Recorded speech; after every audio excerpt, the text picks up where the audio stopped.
One of the really big deals about this podcast is that now, finally, the 2024 Fulcrums are available. They're live on the website for sale now. Welcome to the Kahler podcast, brought to you from beautiful, sunny Las Vegas, Nevada. We've been working on this for a while now, and it's taken a little bit longer than we thought, but here we are, and we are ready to go with episode 1. So, Gary Kahler, why don't you tell us what we're doing? I'll tell you what we're doing. We're on about the third reinvention of the company going on right now, and we want to take our message directly to the end users and the people that really play our stuff. Kahler's been around now since, I want to say 1983. It was 83 was the first catalog.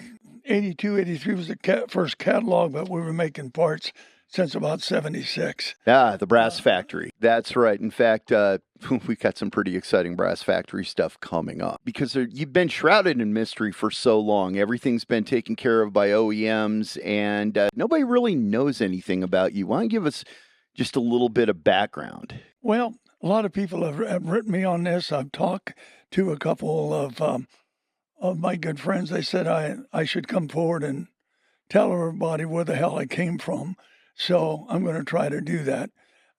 First of all, I'm from Nebraska, and I was born and raised on a farm in Nebraska. Went to a one-room schoolhouse out in the middle of the prairie, about 6 miles from nowhere. When it was 20 below, and the snow was blowing and everything else, we always seemed to make it to school. And during that time that I was going to that school, I actually had a stuttering problem. We had a teacher that was just real special. She would take me in during playtime, teach me how to sing do, re, mi. That's how I learned how to talk. That's another thing for another day. Went on and graduated from high school, Fairbury High School, in 1956, and then went on to university and graduated after 5 years with a music degree, and then I taught school for 3 years. And then from there, went to work for the Selmer Company, Elkhart, Indiana. Traveled 4 northwestern states. And finally, I went to Toshin Instruments in New York City, and they had just been put on the American Stock Exchange, and I became the sales manager where I traveled all of the USA, managed 32 salesmen, and traveled both Asia and Europe. So you get up to a point where you're working for Toshin Instruments, which is a big deal, but then you go off and you start your own company as an entrepreneur. All that happened was that Martin Toshin, after 3 years, called me in and fired me and said, you're doing such a good job, we can't afford you anymore. So, but he said, I'll help you out on the West Coast.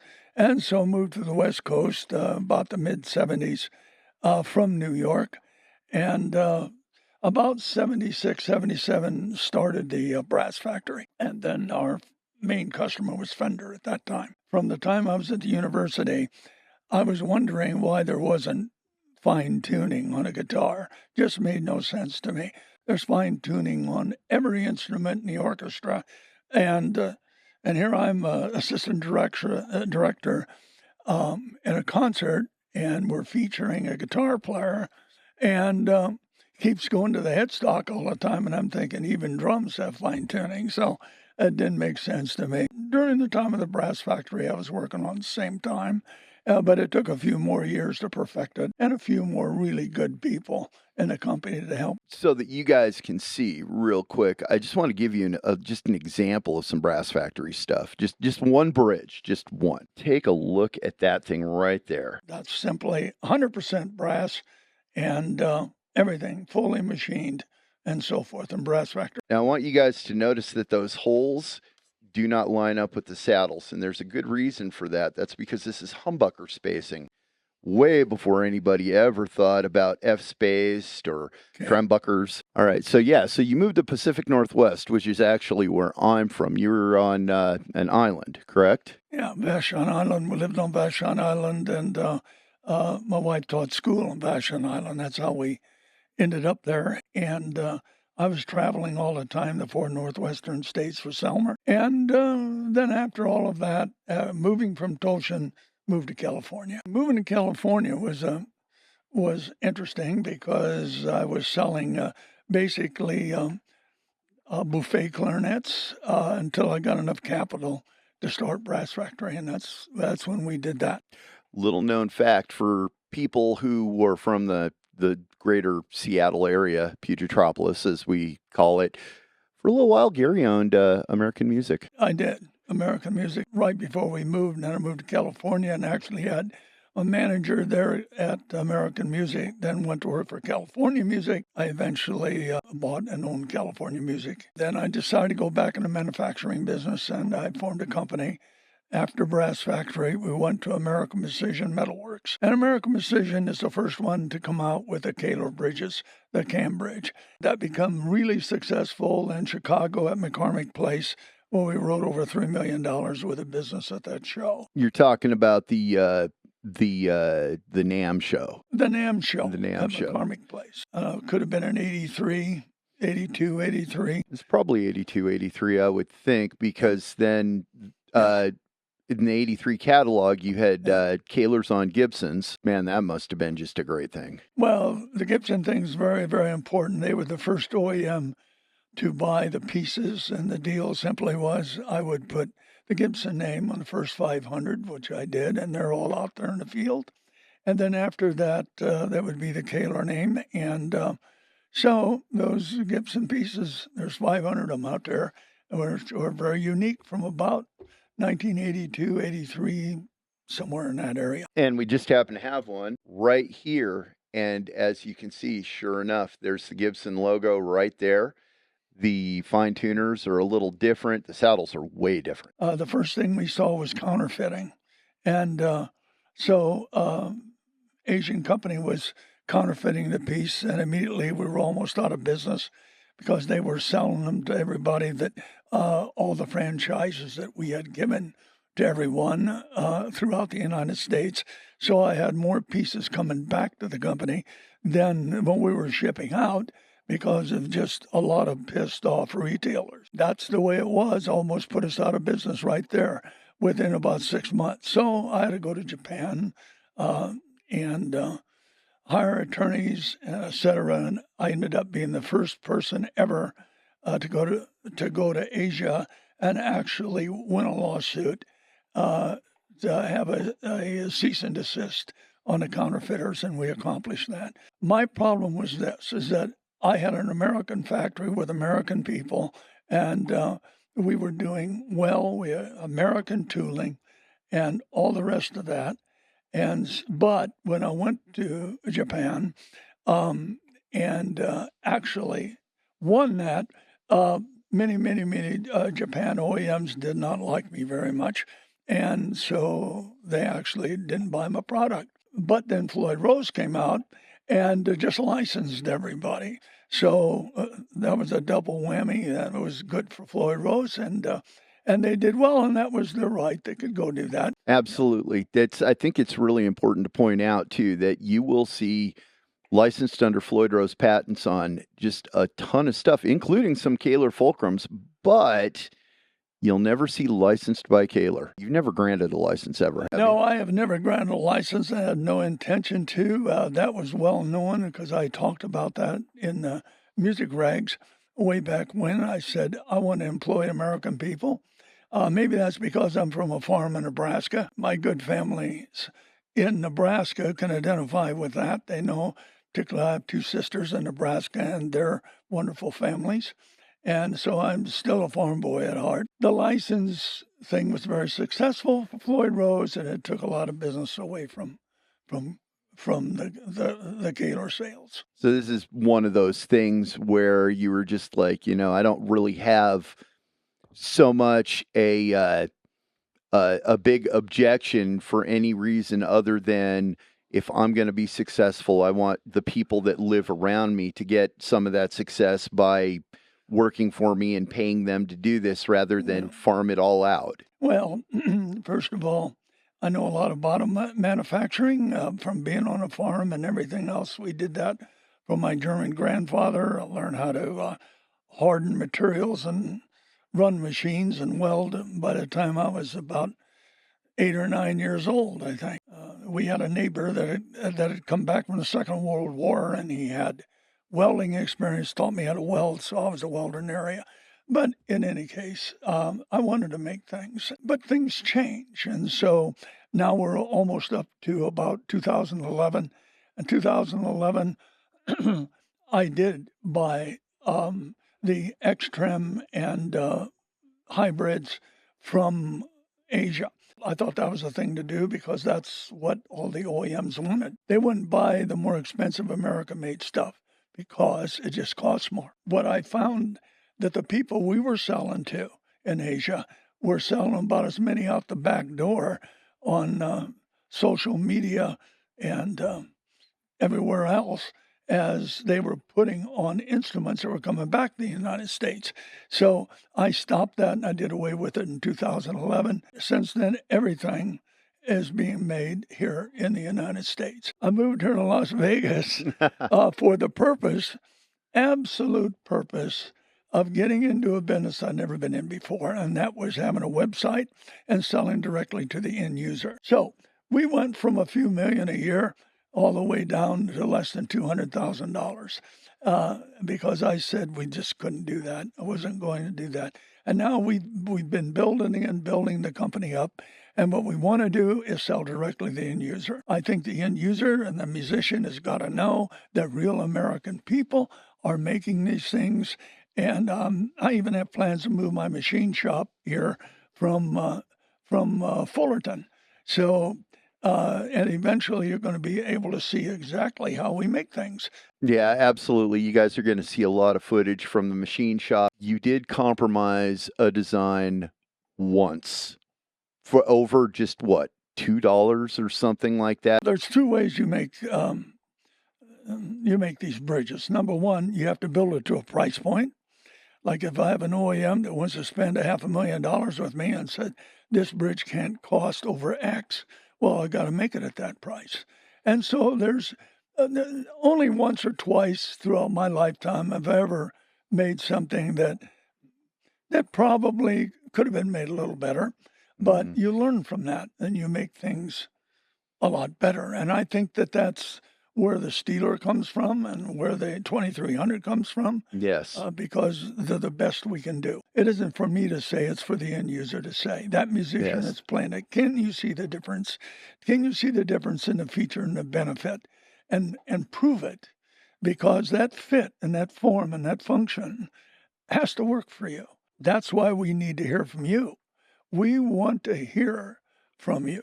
And what do you think this podcast should be about? That is something that, as much as it can sound like pandering, I mean, we, honest to God, really want to know what it is that you want to know. Because I can tell you that me personally, and we'll get into my background in a second, but boy, oh boy, did I think that I knew everything about everything. And I got here and I found out pretty damn quick that I know nothing about nothing. Well, that's not necessarily so. You know a lot about what we're doing right now, or you wouldn't be here. I just hope you work out and you're here tomorrow. I tell you, this is the last frontier for American manufacturing. If we're not successful, what we're doing here in selling directly from the machine shop and plating companies and creating this stuff for real American people that'll pay it, then there is no manufacturing in the United States.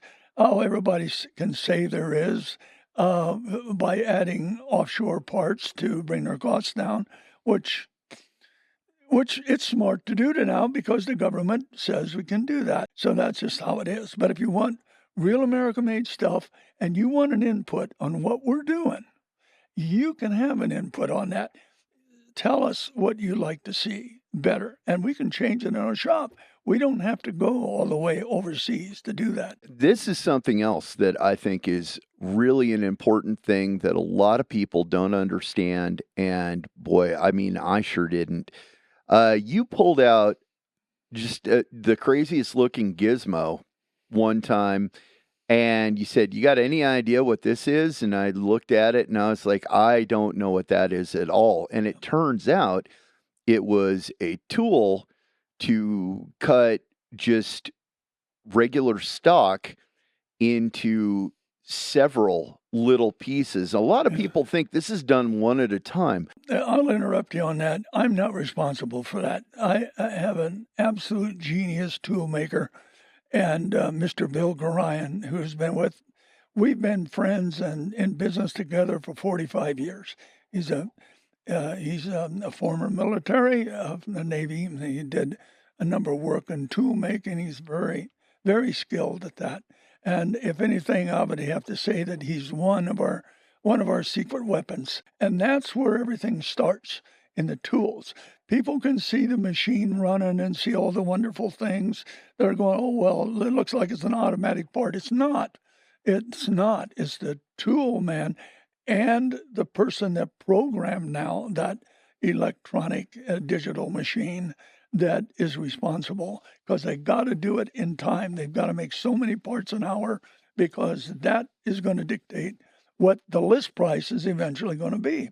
And that brings up another really, really good point that everybody, including me, was just clueless about. Well, why don't you do a one-off and just change this one little itty bitty thing for me? Well, why don't you do a limited run of?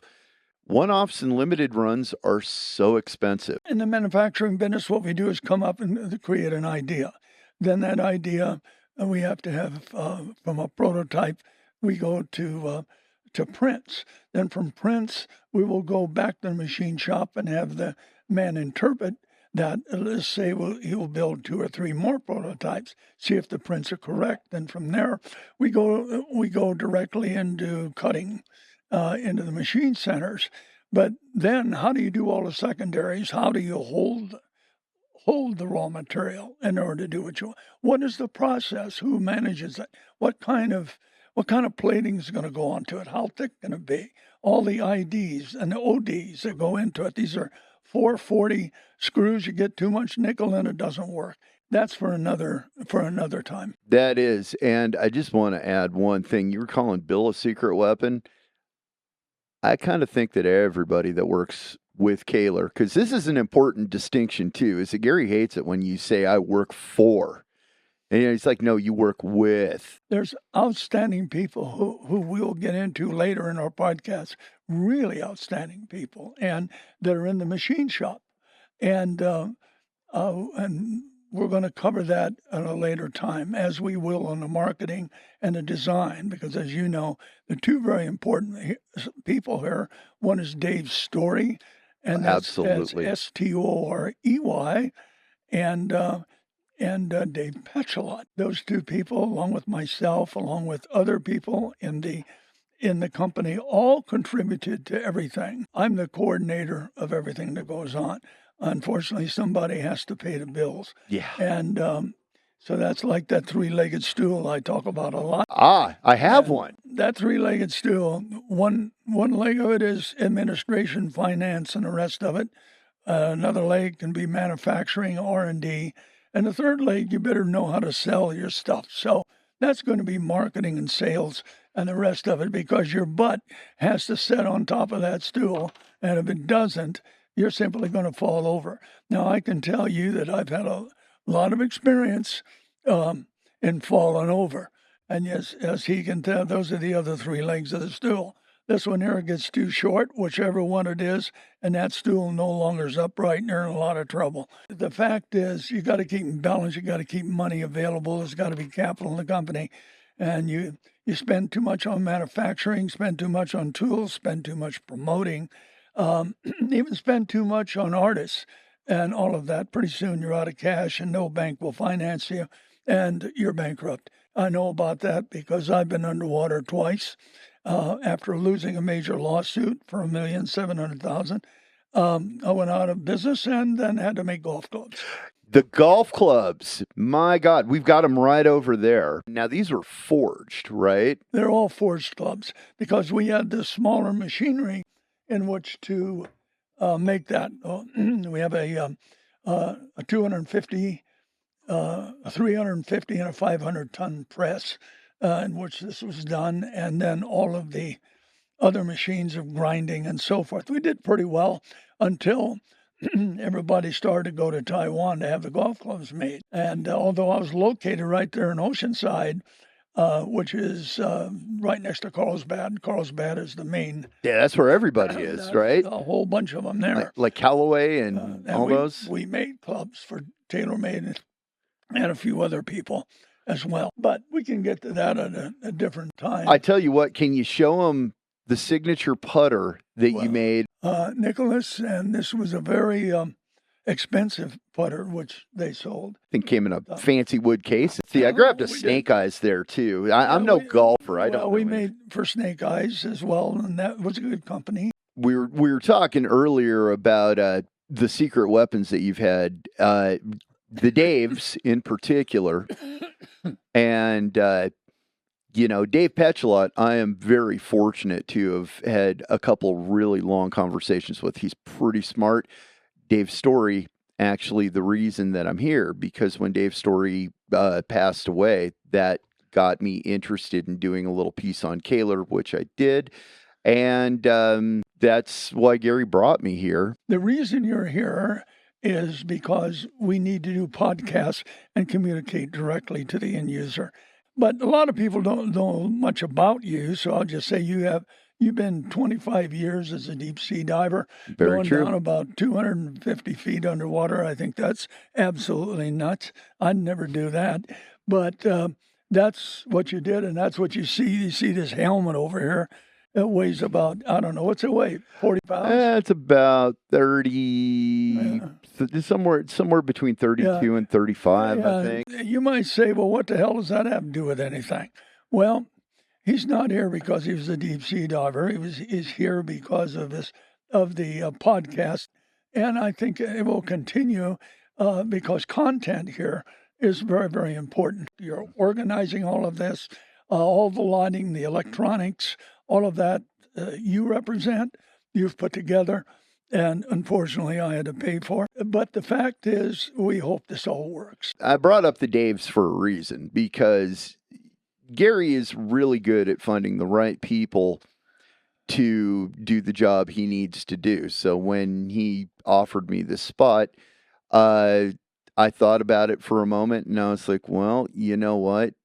Maybe he sees something that I don't necessarily, because my little channel was pretty small at the time. I did actually contact my sales guy here at Kahler and said, like, I want to do a piece on Kahler, and we tried to put together a pretty good thing, shared it with Gary, and he was like, yeah, most of that's wrong. And then I said, well, then I just quite frankly won't put it out there, because the most popular Kahler video right now, almost nothing about it's right. Almost nothing. And if you Google it and you look for the one with the biggest hits, almost nothing is right. This guy says that Kahler started out in the late 80s making Floyd Rose knockoffs and just all this other stuff. It's really important to me that this stuff is right, because I'm a Gen X kid that grew up latchkey like so many others, and the only thing that's never let me down is my fucking guitar. And so this is kind of my religion. It's very important to me, and I feel fortunate to be here. You can consider me like I'm the bridge to you. I am one of you that's fortunate enough to be here behind the scenes. And you also are a guitar player and a full-time luthier. You're going to see his work in installing all these different pieces we got, and the features and benefits of doing that. All I can tell you, I was a choir director for 4 years while I went to university, and so I welcome anybody from those choirs to watch, but don't be surprised at some of the languaging that's going on. That's just how it is. I'm going to limit it myself. And I think you'll limit it too, to some extent. Oh, yeah. I'm holding my tongue as best I can, but I felt that particular word was punctuation that was appropriate for that one thing. One of the really big deals about this podcast is that now, finally, the 2024 Fulcrums are available. They're live on the website for sale now. Sure are. And we've actually got 3 different colors for each model. and there's many different models. This is kind of traditional where you cut the balls off, but we have a push on here so you don't not injuring your finger. Okay, so we start off here with more of the original piece with the block, but here we have a finger push here, which lines up the string and all the rest of it. This one here, ball goes in the back. You clamp it right here and you're ready to go. And this, again, is another model of the Steeler. Now, it's real important that you guys understand this is a double locking bridge. This is not a single locking bridge. It's double locking. Yep. The lock is right there. And this is the saddle that's going in there. And this little item that goes in here, that part locks the bridge. Then, of course, we got the spiders. And we've got 187 of these spiders that we made. That pretty well is all of our inventory now. And when that's gone, we're not going to be retooling this piece. I also want to point out, too, that currently there are no left-handed Steelers, but there are what? How many left-handed spiders? 4 or 5. 4 or 5 left-handed spiders. So if you are left-handed and you want a spider, here it is. One thing that's really cool about these new Steelers is that you can get them with 4 completely different blocks. This is the traditional block. And this is the arm module that goes on to the side of it, which can also change. But it's important to note that this will fit what it fits. It's for like basically a 37 only. Now, we get into the next things where basically there's a big brass block. Great big fat thing. And Gary came up with a couple really smart ideas here. The first one is that this thing right here is convertible. So with these BS plates, brass stacker plates, with the BS plates gone, that's a 32. You add one, and that's a 37. You add the next one, and it's a 42. So this will fit anything. It should anyway. There, you may have an oddball that it won't fit, but congratulations on having an oddball. Well, you can make it fit. Like, you can. Like they've always been done before. One other thing that's really cool here, too, is that we've got this retainer plate to hold the springs in, and there are people who have done this before. There have been a couple different ways, but nobody has ever countersunk where the spring goes. So the springs are laying there flat. You're not going to bend or warp this plate at all. It's just going to sit there and hold it in. But I had a little discussion with Gary, and I told him that these big brass blocks, they sell and everything. Yeah. Personally, I don't like them. And the reason I don't like them is because they limit your travel. Yeah, but you like our fatty block, don't you? Oh, yeah, the blunt fatty. This is for the people that want all the brass. That's right. It's like, I want all the brass. I'll take all the brass, I'll super glue more on, whatever. But this right here is after me complaining about big fat brass blocks, because I said, you know what, I really want the ability to not only dive, but I want the ability to pull up too. So instead of just hacking out the back here, which many people have done, let's hack out the front here too. We came up with this shape that is just so damn sexy. We named it the Godiva. Now, it still has the same recessed spring slots. It still has the plate. It still has the BS plates. Now, this is all 360 half-hard brass. Not all brass is created equal. Not all steel is created equal. Not all titanium is created equal. Everybody throws around this word titanium. Well, there's all different kinds of numbers for steel and brass and titanium and every kind of substrate you can think of. I'd like to say one thing about that Go right Godiva. ahead. We didn't hack this out. This has been milled down. And this is a really nice, sexy little thing. But this is so that you don't have to take the wood out of your guitar to make it work. And I think that's your point. That is my point. So look at all this stuff going on here. We've got all kinds of hole and tracks.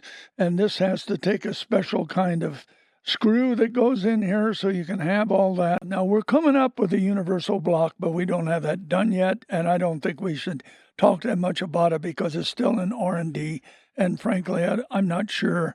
We hope to have that out in the next 6 months. Now, we do have those two green guitars up there. One of them has a Steeler Traditional with the Godiva block in it. One of them has a Steeler Professional with the auto latch. I'm here to tell you that the very first time I ever met Gary, I told him I love everything about every guitar, except for I've got a particular hatred of Chinese counterfeits. The ones where they'll actually not only steal the shape and the headstock shape and everything, but they'll put the name on as well. But every other kind of guitar I love, but I'm more a Fulcrum guy. But the cams are awesome. I believe that we should talk about that because this is the 2200 series. Yes. And this here is the 2300 series. And these are our best two sellers for all you people using these cam bridges for the last 45 years. Thank you very much. And this one here, of course, is the hybrid. And the hybrid is a more lesser expensive. And for as far as bass bridges are concerned, this one's may look a little strange to you because it's got saddles forward and rear. All we're trying to say, if you go to our website, you would find that there are forward saddles and there are rearward saddles.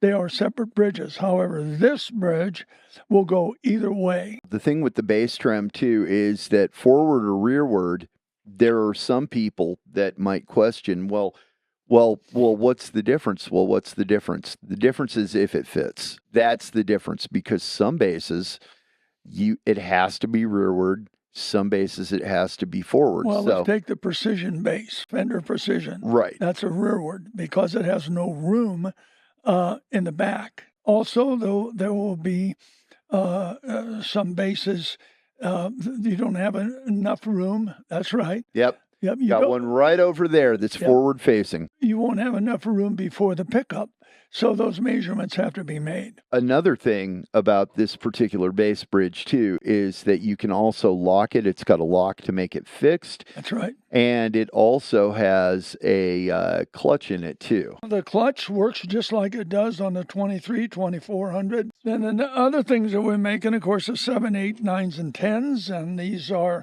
very important. 7, 8, 9, and 10 in the Pro line. I mean, it's really cool to have an 8-string bridge. That's great. But why don't you show them the 5-string ukulele bridge, which can also do what? Piccolo bass and a lot of different things. We've made this bridge for a few OEMs. They put it on a piccolo bass. It goes on a number of different things. Go ahead and show them that crazy multi-scale 10-string guitar. And we make this both in a flat mount as well as a stud mount. And look, we don't sell many of this, but I make it available because we have the ability to machine it and mill it, and that's what we do in our factory. Here's just one more little bass bridge thing, little 8-string. Yep. 8-string bass bridge. Now I actually have a 7-string bass, one of the old Conklins, and we're gonna put a 7-string bridge on that just for the fun of it. And I mean, I love it. I love that this is available. Something that we touched on for just a moment was Counterfeiters, and that very first counterfeit was this, and there's a entertaining piece that we did on it. It's the very first interview that we ever did. Well, let me say something about that first one. Understand that I had to go to Japan and spend about $100,000 to stop this. And the matter of fact is, we did get a cease and desist in 1983 or 85, whatever it was, which gave me the worst reputation in Asia you can imagine. Some people just didn't like Kahler very much because I raised a lot of hell about it. And so then Floyd Rose simply came in and sold them licenses. And and they can make it themselves wherever they wanted to, which was their right to do.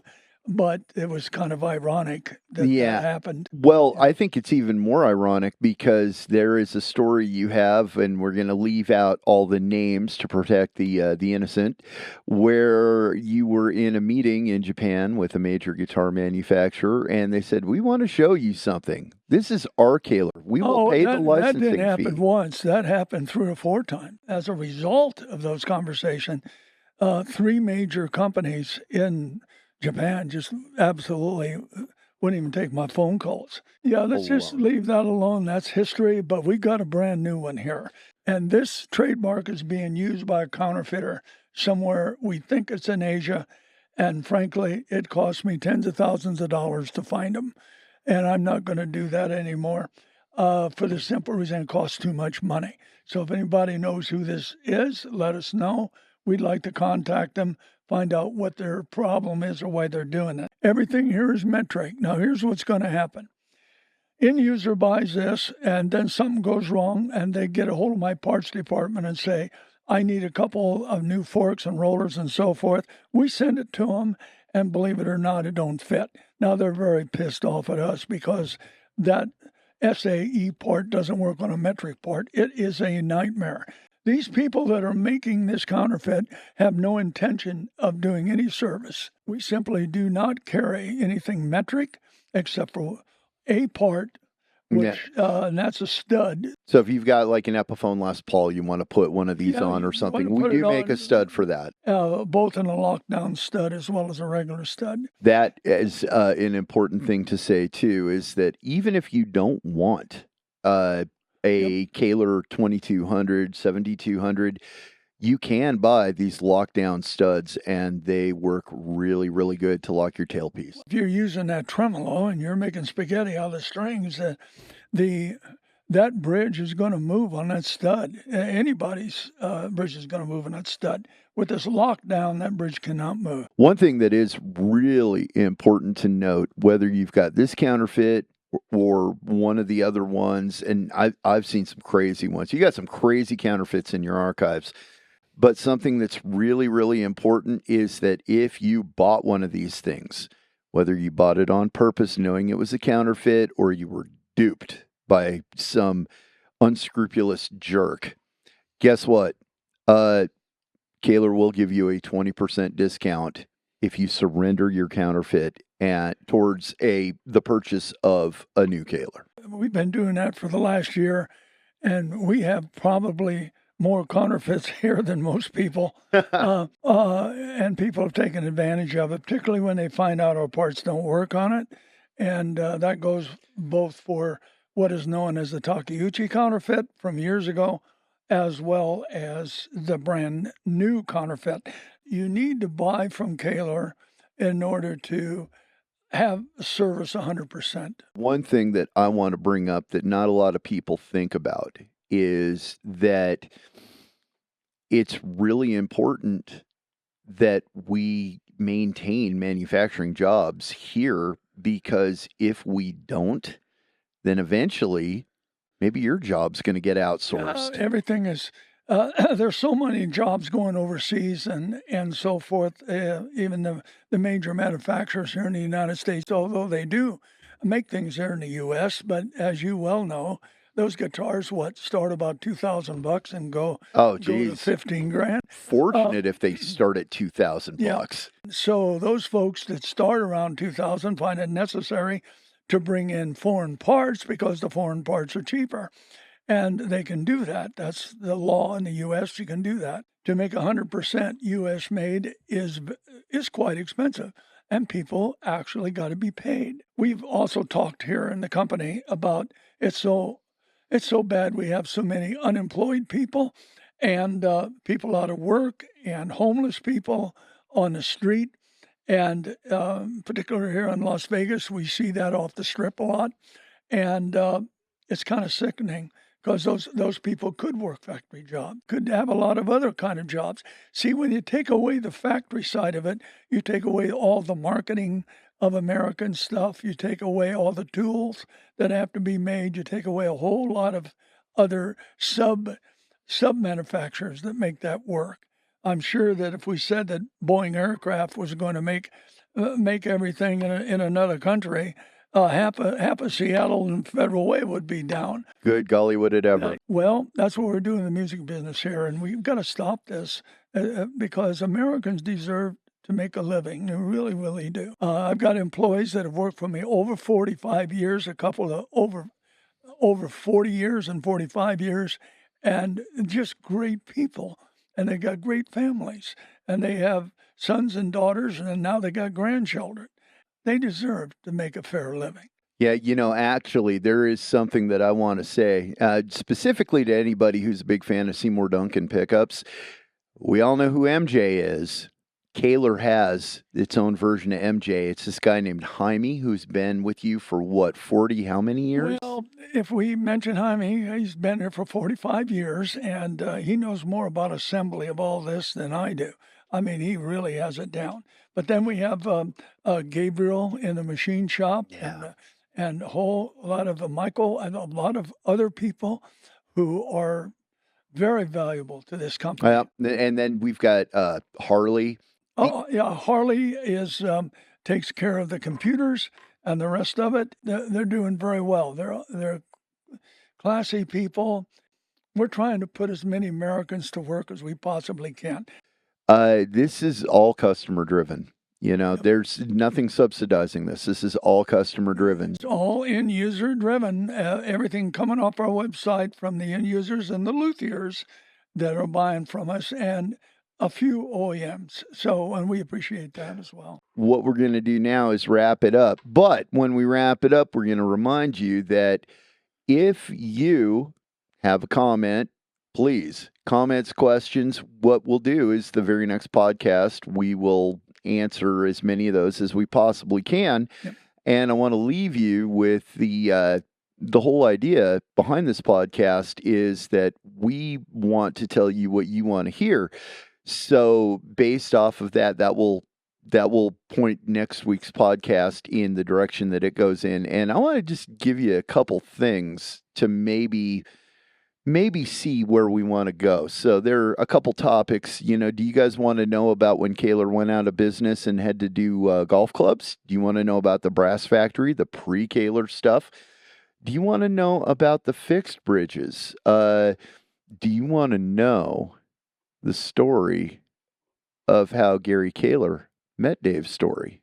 Grover Jackson's involved in that one. That's pretty good. What do you want to know? Well, there's a whole bunch of people we haven't talked about. Oh, boy. A whole list, dozens and dozens, including, Grover and Wayne Charvel and Bernie Rico, all the people at Fender, and Gibson, and BC Rich, not only Bernie, but the other people that were involved. Neil Moser Guitars. Neil Moser, absolutely. I'll be 86 here in August, and I feel pretty good, and I plan to be around a while. So, we need your communications. We are very open to what you want. The fact is, in the past, I dealt only with OEMs for 36 years. And I would make, according to their engineers and so forth, what they wanted to see as well as us. And we would come up with something, and that's the way it worked. Today, it's completely different. It's up to you, the end user. I'm really not talking to OEMs that much anymore. Nope. A lot of them just buying offshore. And I understand why they have to for price points. And so I'd like them to be our friends as well. You know what? There is one more thing that I should point out, and that would be that white American Strat right there. We are giving that away. Don't know when, because that guitar has a lot of work to do. We're going to let a lot of people play that guitar. And you know what? I set that guitar up, and contrary to popular belief, you can flutter a Kahler. I showed Gary last night. I was like, hey, take a look at this. I even put on the big, heavy counterweight pepper tip and everything. Look at this. And he was like, holy crap. And I said, yeah, if you know what you're doing. I think we should put a time limit on this. When are we going to give that away? I don't want to keep stretching people out here. Maybe in 60 days or something like that. You know what?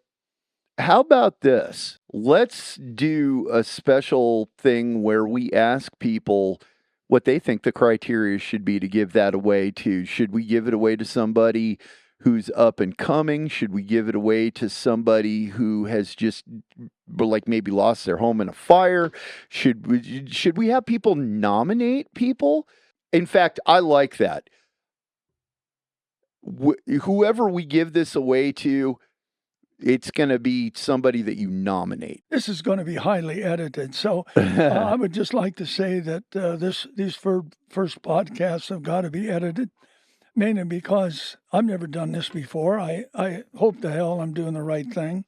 We don't even know if we're spending the money right. We hope we are. However, within 3 or 4 podcasts, we plan to go live. Yes. So you can just ask the question online and we'll answer it right then, like other podcasts work. Kind of like your Philip McKnight podcast. Philip McKnight, that's quite a podcast. Oh yeah, no. How many episodes he's? Even Phil doesn't know. He'll say, "Welcome to episode." Oh, geez, I don't even know. I heard him say 275 once. Yeah, no, he'll say a number and then he'll go like, "Well, but maybe because we did this or that," and then he'll. He's just a likable guy that has a lot of knowledge. Well, he has a lot of knowledge and he reviews a lot of product. And he does. One of these days, maybe we'll have him reviews something that we have. Well, heck, I want him to come here. Yeah. I mean, I want Phil to come here. And then, Glenn Fricker would be another one. They're kind of the opposite ends of the spectrum. Yep. Glenn, would love to have Glenn come here. I know that he has done some stuff with the Kahler bass. Whammy bar. What we're trying to do is get positive here and talk about the positive stuff we need to do. Frankly, we want to give you a good product for the amount of money you're spending. We all here at Kahler realize that it's more money, probably, well, we know it is more money than what you pay for an offshore piece. Particularly a counterfeit. A $20 Fulcrum off of Amazon. So that's it for now. I'm Eddie Curnan. And I'm Gary Kahler. Thank you for tuning in. And until next time.